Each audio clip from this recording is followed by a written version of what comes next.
My brother's dead. The police ruled it an accident, a tragic slip and fall in a house he was renovating. But I know my brother, he was meticulous, careful. He wouldn't just slip. The timeline, the location, none of it added up. He was found in a rental property he owned across town, a place he had no reason to be that day. His calendar was empty.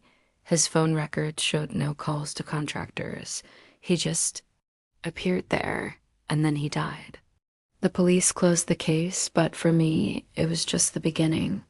I started digging, sifting through his life, his finances, his everything. That's when I found it. A home equity line of credit for $200,000, taken out on that exact rental property just 3 weeks before he died, but the money wasn't in any of his accounts. It had vanished. 200 grand. Just gone. Where did it go? And why would he borrow against a property he was planning to sell? It made no sense. I was hitting a wall everywhere I turned. The bank wouldn't talk to me. The police weren't interested. I felt like I was screaming into the void. There was only one person left who I thought could help me. Sarah, my brother's childhood best friend. They were inseparable growing up, knew each other's secrets better than anyone. If anyone could see what I was missing, it was her. I hadn't spoken to her in years, not since a stupid argument we had after college. But this was bigger than our pride. I swallowed mine and called her. When she answered, her voice was hesitant, but she agreed to meet. I laid everything out on her coffee table, the police report, the bank statements, the nonsensical HILIC application. She listened patiently, her eyes scanning each document with an intensity that reminded me why my brother trusted her so much. She didn't offer easy answers or condolences. She just started asking questions, sharp, incisive questions. Did he mention any new investments? Was he seeing anyone?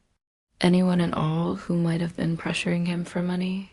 We spent the next week retracing his steps, a strange reunion fueled by grief and coffee. We talked to his tenants, his colleagues, anyone who would speak to us.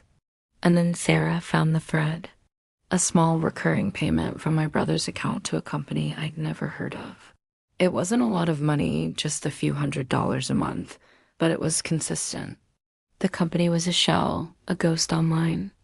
But Sarah, with her knack for digging, found a name attached to it, a name I recognized.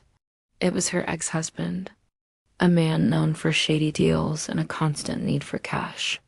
Suddenly, the puzzle pieces started shifting into a dark, ugly picture. I confronted her. What was my brother paying your ex for? At first, she denied everything, but I could see the panic in her eyes. I pushed, and the story finally crumbled out of her. Her ex had gotten into deep trouble. He owed dangerous people a lot of money. My brother, always the hero, had tried to help. He secretly lent him money, small amounts at first, but it wasn't enough. The ex got desperate. He knew about my brother's real estate portfolio. He saw an easy mark. Sarah confessed that her ex-husband cooked up the whole scheme. He pressured my brother into taking out the HILIC, promising it was the last time, that it would solve everything. He was supposed to meet my brother at the rental property that day to get the cashier's check. According to Sarah, there was an argument, a push, a fall. She swore it was an accident, that her ex never meant for it to happen. He just panicked and ran. And where was she when all this happened? She was the one who drove him there. She waited in the car. The final gut punch came when my brother's will was read. He'd left his entire real estate portfolio to me. Everything. The properties, the assets, the headache. I was now the owner of the house where he died. I have the assets, but I have no peace. The truth didn't set me free. It chained me to this nightmare.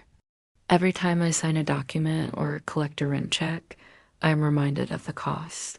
Justice feels hollow. Sarah is gone, disappeared after her confession. Her ex is in the wind. And I'm here in a house of cards my brother built, wondering if it will ever feel like anything other than a tomb. The case is closed, but for me, the questions will never end. Thanks for watching. If my story moved you, let me know where you're watching from. Like and subscribe and come back for more.